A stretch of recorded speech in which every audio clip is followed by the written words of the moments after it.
এইবার আমরা ইসলামের ইতিহাসের একদম শেষ জায়গাতে, শেষ অধ্যায়, শেষ চ্যাপ্টার, শেষ আলোচনা, এর মাধ্যমে আমরা শেষ করব ইসলামের ইতিহাস। আমি মোহাম্মদ রফিকুল ইসলাম তোমাদের সাথে আছি, তেজগাঁও কলেজের অর্থনীতি বিভাগের একজন প্রভাষক। পাশ করে এনটিভি বায়োটিকের ইসলামের ইতিহাস দ্বিতীয় পত্র নিয়ে ডিরেক্ট চলো পড়াশোনায় চলে যাই। স্বাধীন এবং সার্বভৌম বাংলাদেশের অভ্যুদয়, এটা হচ্ছে আমাদের আলোচনা। বেসিক্যালি গুরুত্বপূর্ণ হচ্ছে প্রথমে 1969 সালে 6 দফা, 66 সালে 6 দফা দেয় হচ্ছে শেখ মুজিবুর রহমান, যাকে অনেক সময় আমরা বলে থাকি হচ্ছে বাংলার ম্যাগনা কার্টা। এবং 69-এ গণ অভ্যুত্থানে সামরিক শাসন আইয়ুব খানের পতন ঘটে এবং তৎকালীন যে রাজবন্দীরা ছিলেন তারা হচ্ছে মুক্তি পায়। 70-এর নির্বাচনে আওয়ামী লীগ হচ্ছে একটা নিরঙ্কুশ সংখ্যাগরিষ্ঠতা হচ্ছে অর্জন করে পাকিস্তানের রাষ্ট্র ক্ষমতায় যাওয়ার ম্যান্ডেটটি তৈরি করে। এবং পাকিস্তান হচ্ছে, পশ্চিম পাকিস্তান হচ্ছে শাসনটি বুঝিয়ে না দিয়ে উল্টো 25শে মার্চ 1971 সালে সে হচ্ছে নিরস্ত্র বাঙালির উপরে ঝাঁপিয়ে পড়ে, যার তারা বলছিল অপারেশন সার্চ লাইট। এবং পরবর্তীতে 26শে মার্চ 1971 সালে শেখ মুজিব হচ্ছে স্বাধীনতার আনুষ্ঠানিক ঘোষণা করেন। এবং যখন কিনা জিয়া কালুকঘাট বেতার কেন্দ্র থেকে বলেন উই রেভল্ট, তার মাধ্যমে সেনাবাহিনী এবং সাধারণ মানুষ হচ্ছে সর্বতোক্রমে তারা হচ্ছে এই যুদ্ধে জড়িয়ে পড়ে। এখন এরপরতে পাকিস্তানিদের হয়ে শান্তি কমিটি সহ আরও বেশ কিছু স্থানীয় সংগঠন কাজ করে এবং যাদের ভূমিকা নিয়ে এখন অনেক ধরনের প্রশ্ন আছে, যাদেরকে অনেক সময় যুদ্ধাপরাধীও বলা হচ্ছে। এবং এরপরে হচ্ছে ইকবাল হল সহ বিভিন্ন আবাস, বর্তমানে সার্জেন জহুরুল হক, মানে পুলিশ, ছাত্র, শিক্ষক সবার উপরেই হচ্ছে অপারেশন সাস্তার হচ্ছে আক্রমণটি পরিচালনা করে। এর রেসপন্সে তৎকালীন 17ই এপ্রিল গঠিত হয় স্বাধীন বাংলাদেশের প্রথম সরকার। মানে 10ই এপ্রিল বেসিক্যালি এটা হচ্ছে ফিক্স হয়, 17ই এপ্রিল শপথ গ্রহণের মাধ্যমে এটা হচ্ছে গঠিত হয়।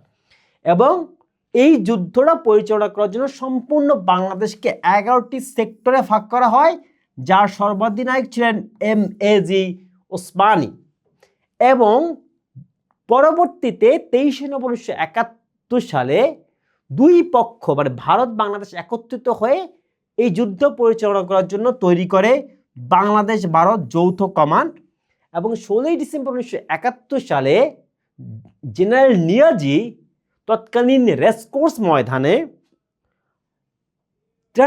প্রায় 93,000 সৈন্যবাহিনী সহ এই যৌথ বাহিনীর কাছে আত্মসমর্পণ করেন।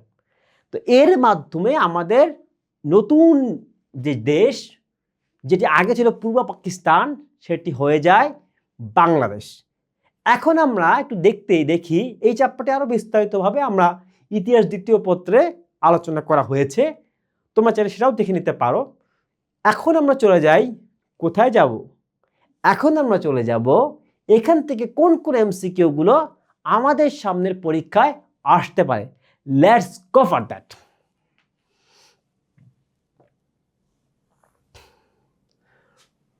কয় দফা? 6 দফা। কত সাল? 1966 সাল। কে প্রস্তাব করে? শেখ মুজিবুর রহমান।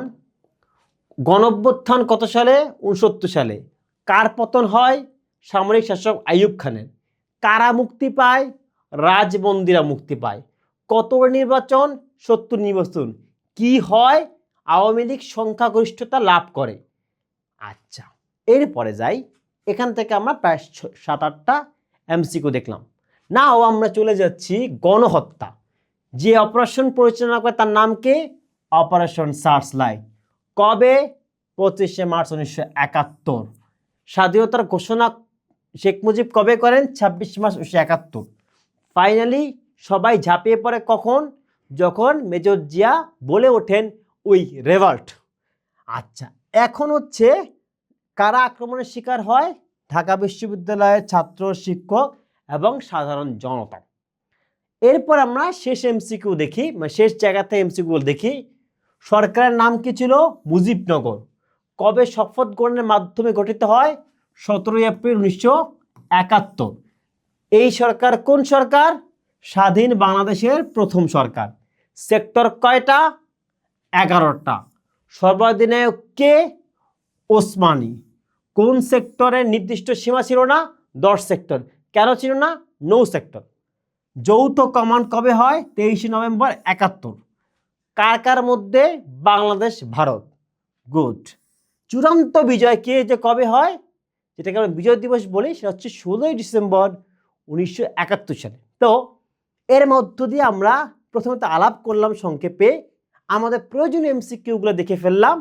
নাও we are moving toward our own exclusive MCQ. Let's go. সেটি হচ্ছে 1971 সালে মুক্তিযুদ্ধে চলাকালীন নৌ অঞ্চল এবং সমুদ্র উপকূল, এটা হচ্ছে কোন সেক্টরের অধীনে ছিল? 10 সেক্টরে। বেসিক্যালি এটা 10 সেক্টরে, এবং এটি মাধ্যমে বেসিক্যালি হচ্ছে আমাদের নৌবাহিনী যতটুকু সম্ভব ছিল অতটুকু এফেক্টিভ রোল পালন করত। এখন যেটা করলাম, এর মাধ্যমে আমরা ইসলামের ইতিহাস 2য় পত্র পাশ করে অ্যান্টিবায়োটিকের যে অংশ, মানে সামনে তোমাদের যে পরীক্ষা আছে, কাঙ্ক্ষিত প্রতিষ্ঠানে কাঙ্ক্ষিত সাবজেক্টটি পেতে হবে, এর জন্য তোমাদের যে পরীক্ষা আছে তার জন্য যে প্রিপারেশনটি দরকার, সেই জন্য আমরা আলোচনাটি করলাম। আমরা দেখলাম কোন ঘটনার পরে কিভাবে কি ঘটলো, স্বল্প সময় যথেষ্ট বিস্তারিতভাবে, এবং এর সাথে আছে পাশ করি অ্যান্টিবায়োটিকের নোটস বা শিট। আমরা বিশ্বাস করি তোমরা যদি এই ভিডিওগুলো অত্যন্ত মন দিয়ে দেখো এবং একই সাথে যদি শিটগুলো পড়ে যাও, আশা করি তুমিই পাবে তোমার কাঙ্ক্ষিত প্রতিষ্ঠানে কাঙ্ক্ষিত সাবজেক্টে পড়ার সুযোগ। এবং আমাদের সাথেই থাকো, পাশ করে সাথেই থাকো, পাশ করে অ্যান্টিবায়োটিকের সাথেই থাকো। সবাইকে নিরন্তর শুভেচ্ছা এবং শুভকামনা সামনের পরীক্ষার জন্য।